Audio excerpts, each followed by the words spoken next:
আমরা একটি অসাধারণ স্পটে দাঁড়িয়ে আছি। আমাদের আজকের স্টাডি ক্যাম্পের থিম হচ্ছে প্রকৃতি থেকে শিখি। মানে প্রকৃতি হচ্ছে আমাদের সবচেয়ে বড় শিক্ষক। আমরা বইপত্র পড়ে যা পড়ি এটা হচ্ছে প্রকৃতির ফটোকপি মাত্র। এজন্য আমাদেরকে বইপত্রের জ্ঞান অর্জনের সাথে সাথে আমাদেরকে প্রকৃতির কাছে যেতে হবে। এই যে আমাদের সামনে একটা পুকুর আছে, পুকুরে অনেক সুন্দর পদ্মফুল ফুটে আছে। এই পানির কাছ থেকে আমরা কী শিখতে পারি? এই পানিও আমাদেরকে অনেক কিছু শেখাইতে পারে। পানি, সঞ্জু তার আর্ট অফ ওয়ার বইয়ে বলছেন যে একজন জেনারেলকে পানির মতো হতে হবে। A general should be like water. কীভাবে ওয়াটার? ওয়াটার সাধারণ সময় খুবই ভদ্র, বিনয়ী, খুব মানে মনে হয় যে খুব নরম।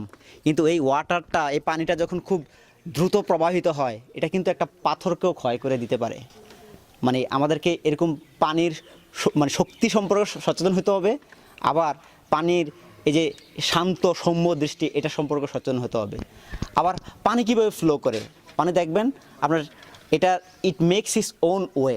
মানে আপনার মানে দেখা গেছে যে আমার রাস্তায় প্রতিবন্ধকতা পাইলে সে তার একটা কোনো না কোনো একটা পথ করে নেয়। তা আমরা এই প্রকৃতির কাছ থেকে বিভিন্ন জিনিস শিখবো। এজন্য আমরা এই প্রকৃতি থেকে শিখি শিরোনামে আমরা এবার স্টাডি ক্যাম্প আয়োজন করেছি।